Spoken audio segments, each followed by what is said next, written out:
Hello everyone, welcome back to my YouTube channel. And आज हमारी day 4 series है of class 10th, क्योंकि fourth chapter हम लोग कवर करने वाले हैं फोर्थ वीडियो में। और हमारा ये एक गोल है कि हम इसे 14 चैप्टर्स को 14 डेज़ के अंदर कंप्लीट कर देंगे।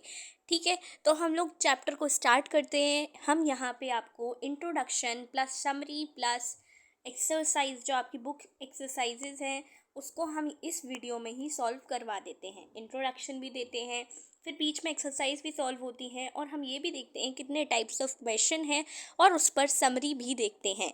PYQs भी मैं मतलब बताती जाती हूँ, नेसेसरी नहीं है कि बताऊँ इस वीडियो में। हो भी सकता है मैं नेक्स्ट वीडियो में उसे कवर कर लूँ। ठीक है, तो हम लोग स्टार्ट करते हैं आपका टाइम वेस्ट किए बिना। अगर चैनल पे नए हो तो चैनल को सब्सक्राइब कर लेना, क्योंकि आगे आने वाली वीडियोस आपके लिए हेल्पफुल रहेंगी अगर आप क्लास 10th में अभी अभी आए हो, क्योंकि क्लास 10th की वीडियोस ऐसी आने वाली हैं इस बार, आंसर राइटिंग। तो चैनल को सब्सक्राइब कर लेना। Let's get started. तो ये क्वाड्रेटिक इक्वेशंस हैं। इक्वेशंस और क्वाड्रेटिक, इन दोनों का मीनिंग हम लोग देख लेते हैं। तो यहाँ से स्टार्ट होता है हमारा एक quadratic equation.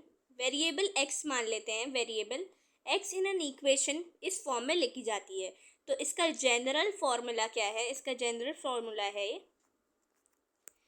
ax² plus bx plus c is equals to 0।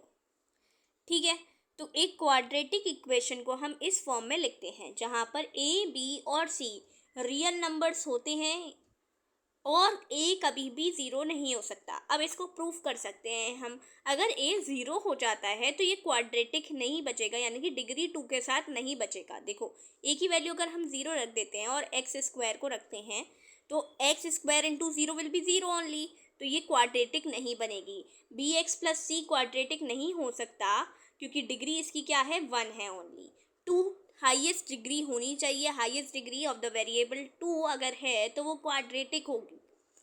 इसी वजह से अगर हम a को 0 रख देंगे तो फिर हमारी क्वाड्रेटिक इक्वेशन नहीं रहेगी। इसीलिए a नॉट इक्वल्स टू 0 होना चाहिए, और a, b और c रियल नंबर्स होने चाहिए। ओके, फिर हम standard form of quadratic equation को जान चुके हैं कि ax² plus bx plus c। अब c यहाँ पर कांस्टेंट टर्म है। ये कोएफिशिएंट ऑफ x का कोएफिशिएंट b हो गया, x² का कोएफिशिएंट a हो गया। तो अब एक यहाँ पर एग्जाम्पल दे रखा है, हमें रिप्रेजेंट क्या करना है, इन्हें मैथमेटिकली तरीके से फॉर्म करना है इसे। अब जैसे 45 मार्बल्स थे जॉन, J.O. एंड जयवंती के पास, इन दोनों के पास मिला करके 45 मार्बल्स थे। Both of them lost 5 marbles. अगर एक के पास एक के पास x है तो दूसरे के पास 45 माइनस एक्स हो जाएंगे, और दोनों ने ही 5 लॉस्ट कर दिए, तो इसमें से 5 माइनस भी कर दो। अब जो नंबर ऑफ मार्बल्स निकल कर के आए हैं, यानी कि ये 40, ये क्या बन जाएगा? 40 माइनस एक्स बन जाएगा, और ये x माइनस 5 है। इसका और इसका मल्टीप्लाई करोगे ना तो 124 निकलेगा। तो 124 निकलेगा। ये इसका हमने मल्टीप्लाई किया, तो ये क्या आंसर आया? ये कैसे निकला? एक क्वाड्रेटिक इक्वेशन बन गई। अब एक क्वाड्रेटिक इक्वेशन को सॉल्व करने का तरीका होता है स्प्लिटिंग मेथड। स्प्लिटिंग मेथड क्या है कि आपको ऐसे दो नंबर में तोड़ना होता है कि इसका प्रोडक्ट ये आ जाए, और माइनस या प्लस करने पर ये आ जाए बीच वाला टर्म। ठीक है, तो इस तरीके से जब आप लोग करोगे, अगर आपसे पूछा जाता है क्या, यहाँ पे तो बस आपको एक क्वाड्रेटिक इक्वेशन फॉर्म करके दिखानी थी। ठीक है, बट एग्ज़ाम में इतना ही क्वेश्चन नहीं आता है। एग्ज़ाम में ये क्वेश्चन आता है कि इसके पास कितने मार्बल्स थे और इसके पास कितने मार्बल्स थे, पूरा सॉल्व करके दिखाइए। तो ये हाफ सोल्यूशन माना जाएगा। मतलब हमें इसको स्प्लिटिंग मेथड से और खोल करके दिखाना है और बताना है कि जॉन और जयवंती के पास कितने कितने अपने मार्बल्स थे। ओके, तो नेक्स्ट पे अगर हम मूव कर जाते हैं, दूसरा एग्जाम्पल है कि इनमें से कौन सी क्वाड्रेटिक इक्वेशंस हैं। तो हम एक को करेंगे बाकी सारे एग्जाम्पल्स आप लोग खुद कर सकते हैं। अब a माइनस बी का होल स्क्वायर की आइडेंटिटी लगानी है, सीधा सीधा a square plus B square minus का 2ab। ठीक है, इसको लगा करके इसको टेस्ट करना है। क्या देख लेते हैं खोल करके। एक्स स्क्वायर बन जाएगा, ये 2 2 ज़ा 4 बन जाएगा, और माइनस का 2 2 ज़ा 4 और x ये बन गया, और ये 2x माइनस का 3 के बराबर है, दे रखा है। ठीक है, अब इसको इधर ले आते हैं। एक्स स्क्वायर प्लस का 4 है, ये माइनस का 3 आके यहाँ पे प्लस का 3 हो जाएगा, माइनस का 4x है, ये माइनस का 2x बन जाएगा। इसको यहाँ सॉल्व कर लेते हैं। एक्स स्क्वायर बचा प्लस 7x, ये हो गया, एक सेकेंड, 7 हो गया, और ये क्या बन जाएगा, माइनस का 6x। ठीक है, तो इस तरीके से आप करोगे ना। एक सेकेंड, यहाँ पे एडिशन में 1 भी है, तो हम क्या कर लेंगे, 5 बन जाएगा ये। ठीक है, एडिशन में 1 भी दे रखा है, तो इसको हम क्या करेंगे, 5 बना लेंगे। ठीक है, जो हमारा 4 आ रहा था ना, उसमें 1 ऐड करके 5 हो जाएगा। इस तरीके से ये पूरी हमारी ये सॉल्व हो जाएगी। अब हमने क्या बताया था आपको कि इस फॉर्म में होनी चाहिए, है ना। तो इसी फॉर्म में तो आपको दिख रही है ये, तो हम क्या कह देंगे कि ये क्वाड्रेटिक इक्वेशन है। इसी तरीके से ये सारी सॉल्व करिएगा। आंसर अगर नहीं आता है तो कमेंट सेक्शन में बताइएगा, हम उसे कम्युनिटी पोस्ट पे समझा देते हैं। ठीक है, अब इसमें भी वही टाइप ऑफ क्वेश्चन आ गया जो एग्जाम्पल में हमने सॉल्व किया था, तो इसलिए हम इसको भी सॉल्व नहीं करेंगे। अब ये क्वेश्चन बहुत इंपॉर्टेंट हो जाता है कि area of a rectangular plot L into B दे रखा है। रेक्टेंगुलर प्लॉट का एरिया 528। ठीक है, क्या दे रखा है, L इंटू बी क्या दे रखा है, 528। The length of the plot is one more than it's breath. अब लेंथ क्या है, length of the plot is 1 more than twice its breath. तो हमें पहले ट्वाइस इट्स ब्रेथ कर लेना है, फिर 1 प्लस कर देना है। तो we need to find the length and breadth. हमें कुछ नहीं करना, अब इसकी वैल्यू को यहाँ रख देना है। इसकी वैल्यू को यहाँ रखते ही एक इक्वेशन फॉर्म होगी, बस उतनी ही इक्वेशन इसके आंसर में एनसीईआरटी में दे रखी है। तो बट आपसे अगर एग्ज़ाम में पूछा जाता है तो आप पूरा सॉल्व कर देना, मतलब स्प्लिट करके उसको 2 आंसर्स निकाल देना, क्योंकि पूरे नंबर अगर चाहिए ना तो सॉल्व करना पड़ेगा पूरा आंसर। क्योंकि एनसीईआरटी वाला हो सकता है वो लोग असल में वैल्यूज़ मांग रहे हों एग्जामिनर्स, तो आपको उनके माइंड को देखकर चलना है। उस वक्त एनसीईआरटी काम में नहीं आती है, क्योंकि अगर आप लोग पूरा सल्यूशन करते हो तो नंबर नहीं कटेगा, ऑब्वियस है।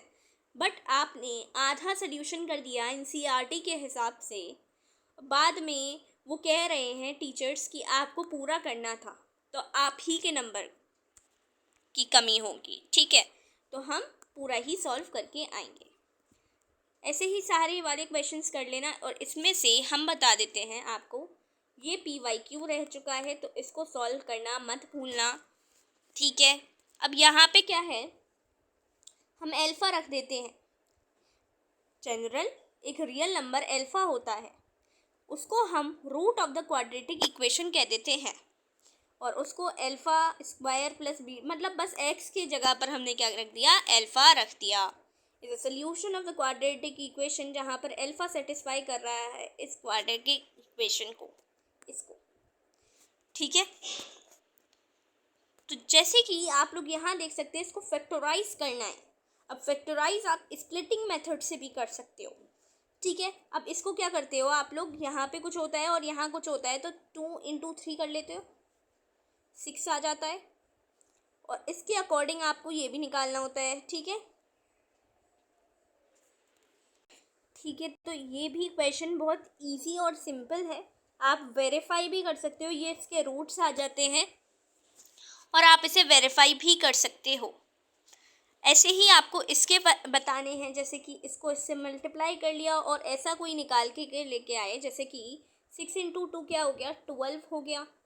तो आप क्या करोगे, इसको 6 इंटू 2 12 ऐसा निकालो कि माइनस करने पे 1 आ जाए। यहाँ कुछ नहीं लिखा होता तो 1 लिखा होता है। हर लेक्चर में हमने आपको ये चीज़ बताई है, यहाँ कुछ नहीं लिखा तो 1 है।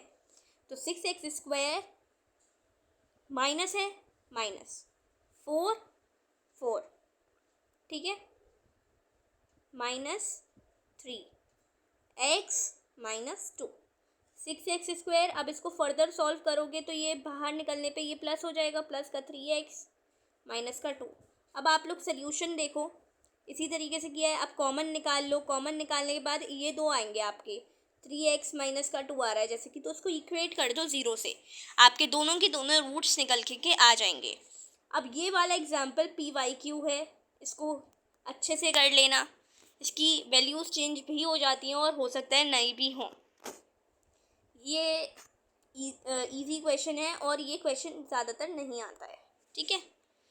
अब हम लोग 4.2 एक्सरसाइज को देखने जा रहे हैं, जहाँ पे आपको फैक्टराइज करना है। बेसिकली ये तो हम कर ही चुके हैं, ये एग्जाम्पल आपका PYQ रह चुका है। एग्जाम्पल नहीं है, मतलब एक्सरसाइज से है, तो ये PYQ रह चुका है, ठीक है। अब हम एक और आपको बहुत इम्पोर्टेंट बता देते हैं। ये 2 क्वेश्चंस बहुत इम्पोर्टेंट हैं, ये चारों ही क्वेश्चंस मोस्ट इम्पॉर्टेंट है। इसमें से एक क्वेश्चन आना पक्का है। हर एग्ज़ाम आप देते हो ना, वो PT1 PT2 PT3 और फिर फाइनल्स, उन चारों एग्ज़ाम्स में एक बार एक क्वेश्चन इनमें से ज़रूर होगा। तो ये क्वेश्चंस बहुत अच्छे से कर लेना। जैसे 2 नंबर्स हैं जिनका सम x + y, 2 नंबर ले लो जिनका सम 27 है और x y 182 है मल्टीप्लाई करके। तो यहाँ से y इधर ले जाओ, -27 माइनस वाई हो गया। अब यहाँ पर x की वैल्यू इधर 27 माइनस वाई रख दो, एक इक्वेशन फॉर्म होगी और नंबर्स निकाल लेना स्प्लिटिंग करके। वैसे ही 2 कॉन्जिक्यूटिव पॉजिटिव इंटीजर्स लेने हैं आप। कॉन्जिक्यूटिव यानी कि जैसे 11 है तो 11 के बाद कॉन्जिक्यूटिव क्या हो गया 12। 11 के जस्ट बाद जो आने वाला नंबर है उसे हम कॉन्जिक्यूटिव पेयर्स बोलते हैं।